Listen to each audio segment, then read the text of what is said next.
नमस्कार, मैं आपका दोस्त इंजीनियर प्रभात कुमार सिंह निराला कंस्ट्रक्शन के माध्यम से आज आप लोग को एक बनता हुआ घर का डिज़ाइन को दिखाना चाहता हूं।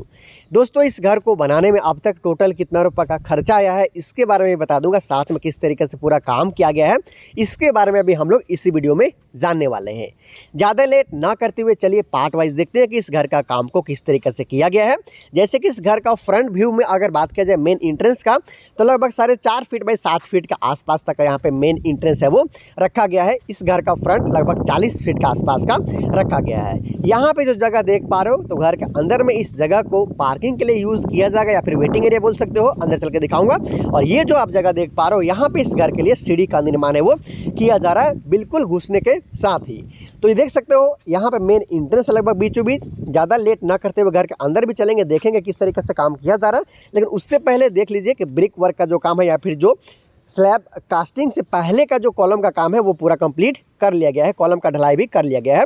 लगभग 10 फीट की ऊंचाई पे यहाँ पे आप देखिएगा तो ईंट का जुड़ाई और कॉलम ढलाई का काम ऑलमोस्ट कंप्लीट हो चुका है। यहाँ पे सीढ़ी का काम हो रहा है, इसलिए आप देखिएगा तो कुछ हिस्सा में यहाँ पे ब्रिक वर्क नहीं किया गया है। तो वो सारा चीज़ आप लोग को अंदर चल के भी दिखाऊंगा। उसके साथ साथ किस तरीके से कॉलम और बीम का काम करते हुए खर्चा किया गया है उसके बारे में बताऊँगा। जैसे कि इस घर का फर्श का अगर हाइट का बात कर लिया जाए तो देख सकते हो अगल बगल का जो ज़मीन है वहाँ से लगभग 2.5 फीट के आसपास में इस घर का फर्श का ऊंचाई को रखा गया। हालांकि सामने की तरफ मिट्टी डाल दिया गया है, इसलिए आपको ऊंचाई कम लग रहा होगा। आपको हमेशा कोशिश करना चाहिए कि जो आपका घर के सामने की तरफ से ज़मीन हो या फिर जो वहाँ पे रोड हो तो रोड से 3 से 3.5 फीट के आसपास तक का ऊंचाई कम से कम अपने घर का फर्श को आपको लेना चाहिए। चलते हैं अंदर। देखिए, जैसे ही आप घर में अंदर आते हो आपको मिल जाता है घुसने के साथ ही यहाँ पे इस घर के लिए वेटिंग एरिया। ये जो जगह देख पा रहे हो यहाँ पे साइकिल या फिर आप चाहो तो बाइक पार्क भी कर सकते हो। दाहिने तरफ यहाँ पे आप देखिएगा तो इस घर के लिए सीढ़ी रूम का काम है वो किया गया है। इसके साथ यहाँ पे आ जाएगा आपका एक और दरवाज़ा। और जैसे ही आप घर में आगे बढ़ते हो तो आपको इस घर के लिए ये देख सकते हो कुछ खाली जगह मिल जाता है। उसके साथ साथ इसे हॉल भी आप बोल सकते हो। इसके लेफ्ट साइड में पहला रूम आपको देखने को मिल जाता है और राइट साइड में आपको कॉमन टॉयलेट और बाथरूम का काम यहाँ पे देखने को मिल जाता है। अलग अलग यहाँ पे काम है वो किया जा रहा है। ये आप देख सकते हो लगभग 7 फीट बाई 6 फीट के आसपास का टॉयलेट और 7 फीट बाई 6 फीट के आसपास का बाथरूम यहाँ पे बनाया जा रहा है। तो देखिए इस तरीके से काम यहाँ पे किया गया है। और थोड़ा और आगे बढ़ते हो ये देख सकते हो कुछ इस तरीके से। तो यहाँ पे आपको मिल जाता है इस घर के लिए एक और रूम जहाँ पे वार्डरोब भी है। इसके साथ साथ विंडो का काम भी किया गया लगभग 4 फीट बाई 4 फीट के आसपास का साइज़ का। उसके साथ साथ वेंटिलेटर भी है, आप इजीली यहाँ पे देख पा रहे हो। तो विंडो है, वेंटिलेटर है, इसके साथ साथ वार्डरोब भी एक ही दीवार में यहाँ पे बनाया जा रहा है। थोड़ा सा और अगर आप आगे बढ़ोगे मैं आपको सारा चीज़ दिखाऊंगा, एक बार और क्लियर भी करूँगा, बस आप देखते जाइए। कंस्ट्रक्शन कॉस्ट के बारे में बताऊँगा कि कितना का खर्चा आया। तो यहाँ पे इस घर के लिए मिल जाता है डाइनिंग एरिया। डाइनिंग एरिया को काफ़ी अच्छा माहौल बनाने के लिए यहाँ पे एक बड़ा साइज़ का विंडो भी बहुत ज़रूरी होता है। तो यहाँ पे देख सकते हो लगभग 5.5 फीट बाई 4 फीट का विंडो। ऊपर में वेंटिलेटर का काम भी यहाँ पे किया जा रहा है, आप इजीली यहाँ पे देख पा रहे हो। आने वाले में पट्टी वगैरह का काम किया जाएगा, वो सारा आपको दिखाऊंगा। इसके साथ यहाँ पे एक और रूम आपको यहाँ पे देखने को मिल जाता है। ये आप बहुत आसानी के साथ यहाँ पे देख पा रहे हो। यहाँ पे भी वार्डरोब है, विंडो है, इसके साथ साथ ऊपर में वेंटिलेटर का काम भी यहाँ पे किया गया है।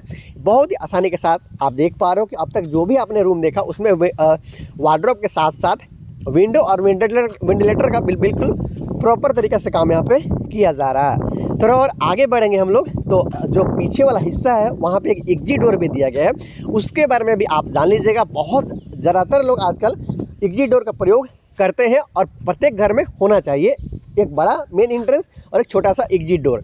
इसके साथ साथ उधर भी आपको एक रूम देखने को मिल जाएगा। यहाँ पे खाली जगह जो होगी यहाँ पे पूजा रूम बनाया जाएगा। ये आप इजीली यहाँ पे देख पा रहे हो। फर्नीचर वगैरह वर्क वगैरह जो भी कराया जाएगा आने वाले दिन में आपको दिखाऊंगा, आप देखिएगा और भी अंदाज़ा लीजिए। तो चलिए दोस्तों इस रूम में भी देख लेते हैं किस तरीके से काम किया जा रहा है। तो यहाँ पे भी वार्डरोब का काम किया गया, उसके साथ साथ ये आप देख सकते हो विंडो है, उसके ऊपर वेंटिलेटर का काम है वो किया जा रहा है। साथ में एक्स्ट्रा यहाँ पे स्लैब भी लिया गया है। इसको भी आप गौर कीजिएगा कि लिंटल लेवल पे जब लिंटल बीम का ढलाई किया जाता है उसी समय कुछ इस तरीक़े से जो स्लैब का काम है वो किया जाता है, छज्जा का काम है वो किया जाता है। आगे बढ़ते हो तो यहाँ पर आपको दाहिने तरफ मिल जाता है किचन, ये आप देख सकते हो। और इसके साथ साथ यहाँ पे स्लैब का भी कुछ अलग टाइप से काम किया गया है। देखिए बिल्कुल आपको सी शेप में स्लैब का काम है वो किया गया है। और इसके साथ साथ अगर आप यहाँ पे देखिएगा तो यहाँ पे आपको मिल जाता है इस किचन के लिए प्लेटफॉर्म में सिंक, उसके साथ साथ डबल विंडो मिलता है, डबल वेंटिलेटर मिलता है, या आप देख सकते हो। उसके साथ साथ आप देखिएगा तो एग्जिट डोर भी किचन से ही लिया गया है साइड की तरफ, लगभग 2.5 फीट बाई 7 फीट का आसपास तक का। और उसके साथ साथ यहाँ पे देखिएगा तो स्लैब काफ़ी चौड़ा है, उसके साथ उधर एक और आपको रूम और उसके बीच में कुछ खाली जगह आपको मिल जाता है। तो इस तरीक़े से इस घर का डिज़ाइन किया गया। लगभग 50 फीट बाई 40 फीट में बनता हुआ ये घर है।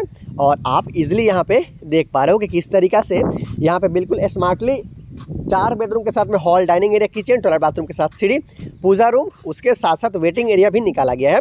यहाँ पे भी डबल विंडो के साथ डबल वेंटिलेटर और स्लैब कास्टिंग का काम भी किया जा रहा है। तो आपने देखा, मैंने आप लोगों को प्रत्येक रूम के बारे में बताया, हॉल के बारे में बताया, किचन के बारे में बताया, सीढ़ी के बारे में बताया। तो किस तरीके से पूरा काम किया गया है उसके बारे में थोड़ा सा आप और जान लीजिए, फिर जानेंगे कि टोटल कितना रुपये तक का खर्चा इसमें आया हुआ है। तो देखिए, ये आप देख पा रहे हो कि अंदर का जो सारा दीवार है वो 5 इंची के साथ ही यहाँ पे रखा गया है। और इसके साथ साथ जो इस घर के लिए छत का ऊंचाई है वो लगभग 10 फीट के आसपास तक का रखा गया है। और जो छत का ढलाई का काम किया जाता है वहाँ तक का पूरा ब्रिक वर्क और उसके साथ साथ कॉलम का कास्टिंग भी कर लिया गया। हालांकि फर्श बनाने का काम अभी बाकी है।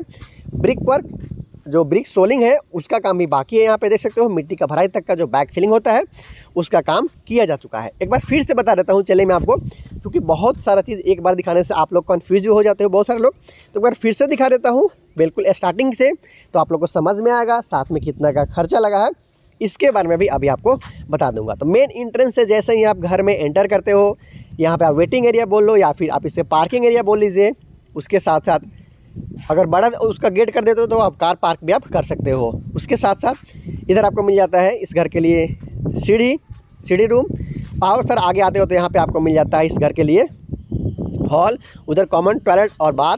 इसके साथ साथ इधर देखिएगा दाहिने तरफ, तो यहाँ से रूम का सिलसिला चालू होता है। वो पहला रूम है जिससे आप चाहो तो स्टडी रूम या फिर गेस्ट रूम जैसा इस्तेमाल आप कर सकते हो आप अपने अनुसार। इसके साथ थोड़ा और आगे आते हो आपको मिल जाता है इस घर के लिए डाइनिंग एरिया। और इसके साथ साथ ये डाइनिंग एरिया हो गया, इसके साथ टीवी कैबिनेट वगैरह यहाँ पे आप लगा सकते हो। उसके साथ यहाँ पे देखिएगा तो मिल जाता है इस घर के लिए एक और रूम।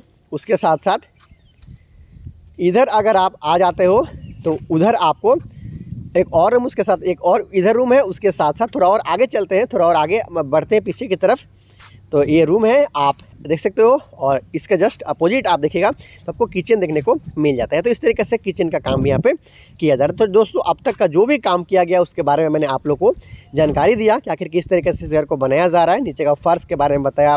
उसके साथ साथ कॉलम का बात कर लीजिए तो 2 तरह का कॉलम का इस्तेमाल किया जा रहा है। 9 इंच बाई 9 इंच का भी कुछ कॉलम है और कुछ कॉलम को 9 इंच बाई 12 इंच के साथ भी रखा गया है। 9 इंच बाई 9 इंच का कॉलम में 4 सरिया, 12 mm का 9 इंच 12 इंच का जो कॉलम है उसमें 6 सरिया का इस्तेमाल किया जा रहा है। बीम 10 इंच बाई 10 इंच का यहाँ पे लिया गया है, ये आप देख सकते हो। फर्श का पूरा काम अभी बाकी है, सिर्फ मिट्टी डाल के यहाँ पे छोड़ दिया गया है। इस घर का ऊंचाई 10 फीट के आसपास तक का रखा गया है। आसानी के साथ आप यहाँ पे देख पा रहे हो 7 फीट की ऊंचाई पे इस घर के लिए लिंटल बीम का काम है वो किया गया है। आप बहुत ही आसानी के साथ यहाँ पे देख पा रहे हो। तो जो भी अब तक का काम किया गया उसके बारे में बताएं। अब जानते हैं कि इस घर को बनाने में टोटल कितना का खर्चा आया है। तो दोस्तों, अब जान लेते हैं कि आखिर इस घर को बनाने में अब तक टोटल कितना रुपए का खर्चा आ चुका है। तो इस घर के ठेकेदार के अनुसार इस घर को बनाने में अब तक जो टोटल खर्चा है लेबर कॉस्ट के साथ साथ मटेरियल कॉस्ट को इंक्लूड करते हुए वो लगभग 7.5 लाख के आसपास में बताया जा रहा है। ये दोस्तों 7.5 लाख में ईंटा भी आया, गिट्टी भी आया, बालू भी आया, सीमेंट भी आया, रड भी आया। उसके साथ साथ मजदूरी चार्ज को भी इसमें इंक्लूड किया गया है। नक्शा बनाने से लेकर जो फुटिंग के लिए गड्ढा किया गया वो सारा खर्चा को इसमें इंक्लूड किया गया है। याद रहे, इसमें सेप्टिक टैंक और इसके साथ साथ बोरिंग का खर्चा को इंक्लूड नहीं किया गया है। तो जैसे जैसे स्टेप वाइज काम आगे बढ़ेगा मैं आपको दिखाऊंगा, बताऊंगा कि किस तरीके से घर को कंप्लीट किया गया और उसके बाद फिनिशिंग तक कितना रुपये का खर्चा आया। स्टेप वाइज वीडियो के लिए प्लीज़ चैनल को सब्सक्राइब जरूर कर लीजिएगा।